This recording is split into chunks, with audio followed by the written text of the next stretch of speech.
এই ভিডিওটির মধ্যে আমি হোমিওপ্যাথির এফিকেসি এবং সুপিরিয়রিটি আরেকবার দেখাতে চাইছি। কারেক্ট ওষুধ সিলেকশন করতে পারলে, কারেক্ট ওষুধ যদি সিলেকশন হয়, তাহলে কত সহজে রোগী আরোগ্য করে দেয়, রোগকে দমন করে দেয়, মানুষকে উপকার করে দেয়, তার আরেকটা প্রমাণ আমি বা উদাহরণ এখনই দেখাবো।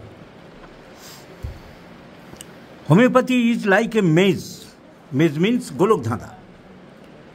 If you know the clue, you can enter into its deepest recess.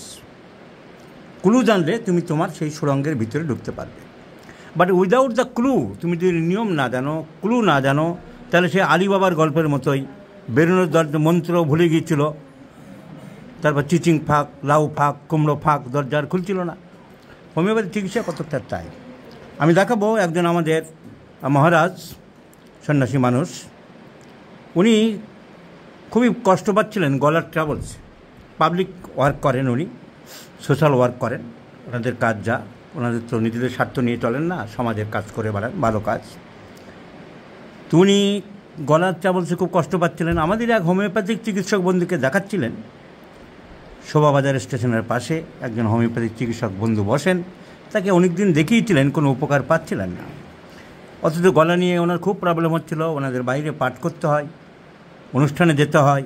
গলায় যদি প্রবলেম হয়, তাহলে ভাগবত পাঠ, গীতা পাঠ, এসব বিভিন্ন জায়গায় যেখানে অনুষ্ঠানে ডাকে, সেসব জায়গায় ওনার পক্ষে খুব অসুবিধা হচ্ছিল। উনি কোথা থেকে আমার খবর পেয়ে ফোন করলেন যে আমার গলার এই প্রবলেম হচ্ছিল, এটা কি রিলিফ হবে না? আমি তো 6 মাস 7 মাস হোমিওপ্যাথিক ওষুধ দেখাচ্ছি।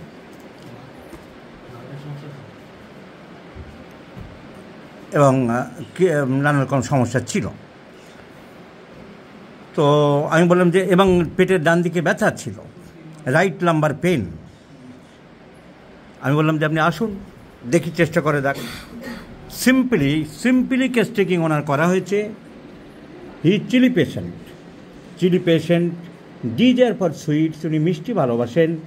ডিজায়ার ফর ওয়ার্ম ফুড, উনি খাবার দাবার একটু গরম ভালোবাসেন। And history of stone in the right kidney.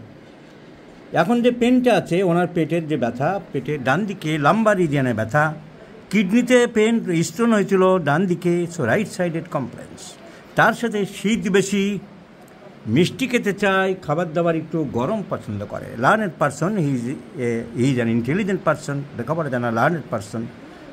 তারা সব কিছু চিন্তা করে এই ইন্টেলিজেন্সি, এই কোয়ালিটি, এই right sided complain, desire for sweets, desire for warm food, simply lycopodium মাথায় আসে।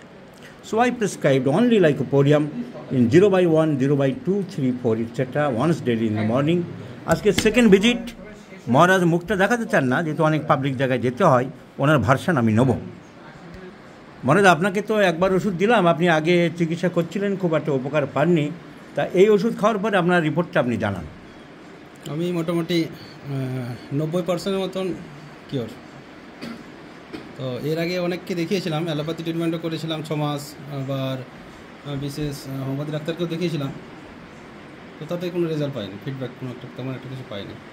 হয়তো কমপ্লিট 2 মাসের ওষুধ দিলে আমাকে 5 দিন বাদেই যেতে হতো, কিন্তু আপনার কাছে দেখানোর পর তো অনেকটাই, মানে 90% কিওর আছে।